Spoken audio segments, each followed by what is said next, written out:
turminha. Hoje é sexta-feira, dia 24 de abril, e a nossa primeira aula vai ser de português. Nós vamos estudar hoje sobre o conflito gerador de uma narrativa. Ao se contar uma história, o autor, o narrador, começa primeiro apresentando os personagens e localizando-os num tempo e num espaço. Geralmente, era uma vez, havia num lugar distante uma princesa, naquele dia, naquela tarde, e aí vai se desenvolvendo a história. À medida que a história vai caminhando, os personagens se envolvem em um acontecimento, em um conflito ou conflitos. Então, até esse conflito ser resolvido, ter uma conclusão desse conflito, é o que desencadeia o clímax, a grande expectativa da história. Como é que essa história vai ser resolvida? Como aqueles personagens vão lidar com aqueles fatos? O que eles vão fazer para que possam ser resolvidos aquele fato? E aí gera o clímax, que é aquela grande emoção da história. E à medida que esse clímax, que é o ponto alto da história, vai se resolvendo até chegar ao desfecho, que é onde a história se encerra. Certo? Tudo isso que eu falei é o que nós conhecemos como o enredo, que é o processo da história, que é onde estão os personagens, o início, o meio, o fim, o que é que acontece, o tempo, o espaço, o lugar, certo? Tudo isso, todos esses fatos, todos esses elementos compõem um enredo de uma narrativa, tá bom? Agora nós vamos fazer a leitura da continuação daquele texto que a gente viu, da história do passarinho que não conseguia voar, e a gente vai discorrer e perceber esses elementos nesse texto que a gente vai ler, tá bom? Observe, enquanto eu vou fazendo a leitura, quem são os personagens que estão sendo falados, qual o local que a história está acontecendo, qual o momento que a história está acontecendo, se é dia, se é tarde, se é à noite, qual é o conflito dessa história que precisa ser resolvido, como esse conflito é resolvido e qual é o desfecho da história. Então, à medida que eu for lendo, vão observando, vão percebendo todos esses elementos da narrativa para que vocês possam discutir depois na roda de conversa, que aí no livro fala para você discutir com os colegas e professor. Mas, infelizmente, como a gente não está na sala de aula, vocês vão conversar com os pais de vocês ou quem estiver em casa com vocês sobre esses elementos e sobre aquelas questões que estão lá propostas na roda de conversa. E depois, nós vamos responder junto aqui comigo, à medida que vocês forem assistindo a aula e a explicação, a leitura das atividades, vão pausando, depois que a Pro ler a primeira e explicar, vocês pausam, responde, aí depois dá o play de novo, ouve a explicação da segunda, pausa, responde, tá bom? E aí, por último, vocês fazem em casa, sozinhos, no momento que vocês puderem, mais tarde, os exercícios propostos, certo? Agora vamos acompanhar a leitura do texto. Página 49, exercícios de aplicação. Era uma vez. Fique atento à leitura que o professor fará da parte 2 da história do passarinho que não conseguia voar e descubra o que acontecerá com ele. O pássaro que não conseguia voar, parte 2. Quando a noite chegou, os irmãos e os pais regressaram ao ninho. Estavam lá, todos encolhidos, cercados pelos sons da noite. Hoje não há lua, disse um dos irmãos. Não se vê mesmo nada. O passarinho ouviu essas palavras e elas ficaram a ecoar na sua cabeça. Não se vê nada, não se vê nada. O passarinho aguardou até ter a certeza de que todos dormiam. Encheu o peito de ar para ganhar coragem e aproximou-se da parede do ninho. Devagarinho, subiu a parede e com toda a sua coragem olhou para baixo e viu. Nada. Estava tudo preto. Abriu ligeiramente as asas e deixou-se cair.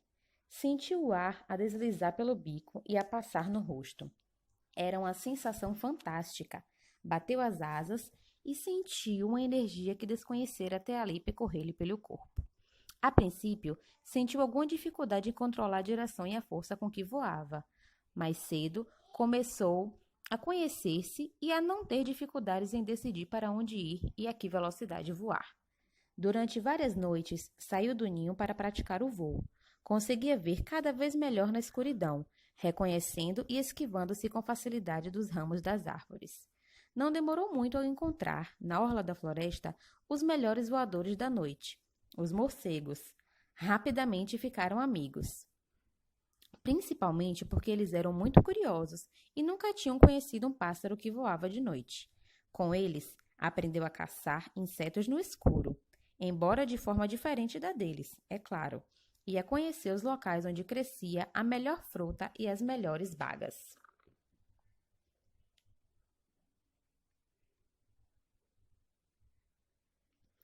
Os dias foram passando e os irmãos foram se tornando cada vez mais confiantes, principalmente o mais velho, que chegava ao ninho cada vez mais tarde. O passarinho podia ver que os seus pais estavam preocupados. A noite estava a chegar e o irmão mais velho ainda não tinha regressado. O sol já tinha passado para trás das montanhas e a noite caía depressa. "O que vamos fazer?" perguntava a mãe. "Não sei", respondeu o pai. "Agora só podemos esperar que ele encontre um lugar seguro para passar a noite." "Mas andam por aí tantos gatos", disse a mãe muito preocupada. "Eu tenho que procurá-lo." "Não vale a pena", disse ele. "Já está tão escuro que não se vê nada." O passarinho aguardava no seu canto. Quando ficou mesmo escuro, subiu a parede do ninho e saltou para a noite. Chamava pelo irmão, por entre as árvores, mas não obtinha resposta. Sentiu um aperto no coração. "E se?", pensou ele. Mas não perdeu tempo a pensar mais. Com todas as suas forças, voou para fora da floresta enquanto chamava o irmão. Não demorou muito a ouvir um chiurear assustado que conhecia bem. O irmão estava aninhado em um espinheiro e por baixo dele, o nosso passarinho podia ver 2 gatos, um amarelo e outro com manchas castanhas e brancas, com olhos matreiros a procurarem passagem pelo meio dos espinhos para o apanharem. "Anda comigo! Sai daí!", gritou ele ao irmão. Mas esse estava demasiado assustado com a presença dos gatos para se mexer. Voou em círculos por cima de todos enquanto tentava pensar. Com a sua forma esguia, os 2 felinos avançavam lentamente. Subiu bem alto, apontou e, arriscando tudo, lançou-se em voo com a velocidade para empurrar o espinheiro para baixo e espetar as costas do gato amarelo, que era o que estava mais perto do irmão. Este miou alto, em uma mistura de susto e de dor pelos espinhos que o arranharam. O gato achou que aquele passarinho pequeno que tentava apanhar não valia aqueles arranhões e fosse embora. Enquanto isso, o outro gato foi se aproximando lentamente e já estava muito perto. Confiante que a sua tática de afugentar gatos era infalível, o passarinho voltou a subir e a lançar-se sobre os espinheiros. Mas este gato era matreiro e tinha visto o que acontecera ao outro. Quando já não sabia mais o que fazer, viu pelo canto do olho, contra a luz da lua, umas sombras a passarem. Quando o gato chegou mesmo perto do irmão do passarinho, sem saber de onde, uma chuva de fruta podre e mal cheirosa começou a lhe cair em cima. Como o passarinho estava feliz de ver os seus amigos morcegos. Tinham vindo ajudá-lo a afugentar o gato com a chuva de fruta. Mal o gato fugiu, pousou ao lado do irmão. "Irmão, vamos embora que o gato já fugiu." "Muito obrigado por tudo", disse o passarinho aos morcegos quando se despediram. "A amizade é isso mesmo, fazer tudo o que podemos para ajudar os amigos." O dia já estava quase a nascer e os pais se preparavam para sair à procura dos 2 filhos. Junto deles estava o velho mocho. "Estou cada vez mais admirado", disse o mocho. "Um pássaro que tem medo de voar e que depois voa à noite para procurar o irmão?"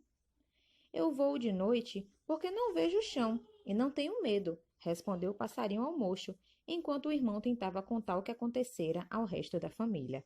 "Se eu descobrir uma forma de sair do ninho de dia sem ver o chão, tenho o meu problema resolvido", continuou o passarinho. "Ora", respondeu o mocho, "e se saísses do ninho de olhos fechados?" "Nunca tinha pensado nisso", respondeu o passarinho. "Vou experimentar." Aproximou-se da beira do ninho, fechou os olhos com força, subiu a parede do ninho e deixou-se cair. Mal bateu as asas, abriu os olhos e viu que estava a voar de dia pela primeira vez ao fim de tanto tempo. Deu 2 piruetas no ar e voltou ao ninho. "Assim, acho que o teu problema está resolvido", disse o mocho, e os 2 começaram a rir. Texto de J.P. Félix da Costa, adaptado. Agora vocês vão conversar com os pais de vocês ou quem esteja em casa sobre o texto. Agora coloquem na página 52 e vamos responder os exercícios de interpretação de texto. Terceira questão. Alguns parágrafos tratam dos conflitos vividos pelo passarinho. Transcreva aquele em que ele explica o seu medo e encontra uma solução para o seu problema. Vocês vão tirar do texto, está lá no final do texto, a fala que o passarinho explica o porquê não voa de dia e a razão do medo dele e a forma que ele encontra a solução do problema. Vocês vão retirar, são 2 parágrafozinhos e vai colocar aí. Copia igualzinho como está no texto e coloca aí. Na 4ª questão, o que animou o passarinho a saltar do ninho pela primeira vez? Vocês vê lá no texto o que foi que aconteceu e coloca aí. 5ª, voar é da natureza dos pássaros. O que aconteceria com o passarinho caso ele não tivesse conseguido voar? Se ele não conseguisse voar na hora que ele pulou do ninho, o que ia acontecer com ele? 6ª questão. Avalie a história e responda. O que é necessário para que as pessoas vençam seus desafios e as suas dificuldades? O que vocês acham que é preciso para que a gente possa vencer todos os nossos desafios e as nossas dificuldades? E responde aí. Pronto, agora que vocês já ouviram o texto, já fizeram a leitura de vocês, já responderam as atividades de aplicação, vocês vão agora responder os exercícios propostos, certo? E o formulário que a prova vai fazer. A palavra-chave do nosso formulário é voar. A palavra-chave do nosso formulário é voar. Então, tchau, tchau. E até semana que vem com as nossas aulas na plataforma. Beijo!